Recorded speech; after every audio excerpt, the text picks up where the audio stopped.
अभिमुक्तेश्वर, विश्वेश्वर और ज्ञान व्यापी का वर्णन। और अगर मत्स्य पुराण आप क्या नहीं हो तो स्कंद पुराण का काशी खंड पढ़िएगा, उसमें भी इन तीनों चीजों का वर्णन करा गया। भगवान शंकर के 2 नाम और तीसरा है ज्ञान वापी का वर्णन। और ज्ञान वापी का वर्णन अगर पढ़ना है तो स्कंद पुराण में काशी खंड में ज्ञान वापी की महत्वता का स्मरण करिए। सबसे ज्यादा अगर धन्यवाद दूंगा तो आदरणीय प्रधानमंत्री जी मोदी जी को दूंगा। ये ज्ञान वापी हमारे पास से ओझल हो गई थी। अब आप सब जानते ही हैं कि कहां चली गई थी। ये ज्ञान वापी हमारे यहां से ओझल हो गई थी।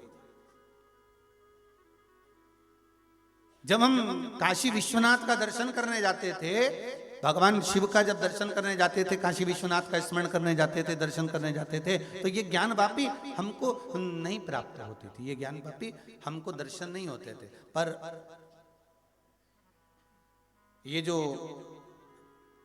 काशी का जो विस्तार हुआ है, उस विस्तार में बहुत बहुत धन्यवाद देता हूं कि वो ज्ञान वापी वापिस हमारे विश्वनाथ को प्राप्त हो गई, उसका दर्शन होने लगा, वापिस प्राप्त हो गई। ज्ञान वापी का दर्शन हमें होता ही नहीं था। जो हमारे स्कंद पुराण में 3 चीजें लिखी है, विश्वेश्वर, ज्ञान वापी और अभिमुक्तेश्वर, इनका जो व्याख्यान वर्णन हमारे स्कंद पुराण में काशी खंड में करा गया है, उस काशी खंड में हमें अभिमुक्तेश्वर का दर्शन होता था, काशी विश्वनाथ का, विश्वेश्वर का दर्शन होता था। पर ज्ञान वापी हमसे दूर हो गई थी, हमारे पास नहीं आई थी। पर बहुत बहुत धन्यवाद दूंगा पीएम जी को, आदरणीय नरेंद्र मोदी जी को, जिन्होंने उस ज्ञान वापी को वापिस शंकर के पास में ला दिया है, शिव से मिला दिया है, वापिस विश्वेश्वर से, मेरे विश्वनाथ से मिला दिया। उसके लिए धन्यवाद।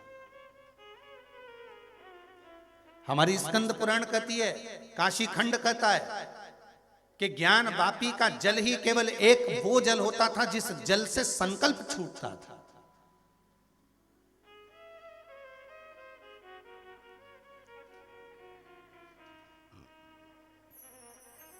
आप काशी जाएं, गंगा का दर्शन करें, स्नान करें, आप गंगा मैया में डुबकी लगाएं, विश्वनाथ जी का दर्शन करें।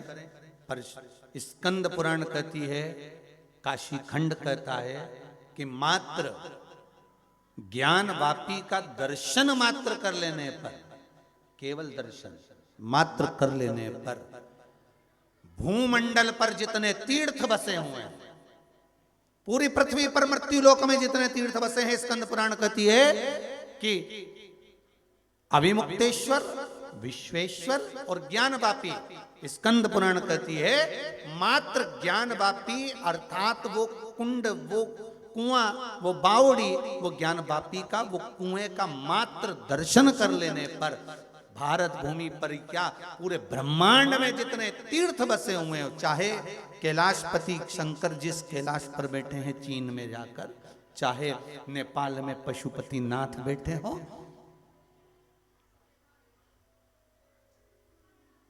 चाहे पाकिस्तान में हिंगलाज माता बैठी हो,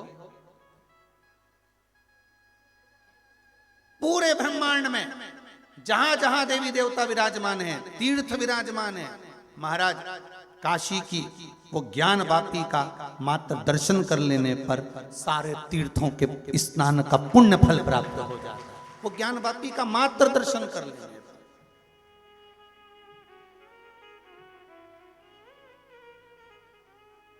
कभी काशी जाएं तो जरूर पूछो पंडा जी से, ब्राह्मण देवता से, ब्राह्मण देवता हम काशी में आए। अब तो खैर सामने ही दर्शन हो जाते, लिखा हुआ मिल जाता है। अब तो जो नया प्रोजेक्ट बना काशी का, जो एक आनंद सुख प्राप्त हुआ, उसमें अब तो लिखा है कि ये ज्ञान वापी है, अब तो दर्शन हो जाएंगे। पर पूछना चाहिए। हमें धन्वंतरी का उस कूप का दर्शन करना है, आचमन करना है, हमें ज्ञान वापी का दर्शन करना है। काशी मंदिर में कहाँ है वो ज्ञान वापी? जिस वापी का वर्णन स्कंद पुराण करती है, मत्स्य पुराण करती है, जिस ज्ञान वापी का मात्र आचमन कर लेने पर सारे तीर्थों के नदी, तालाब, बावड़ी, सरोवर, कुंडों का, झीलों का एक आचमन का सुख प्राप्त हो जाता है, स्नान का सुख मिल जाता है।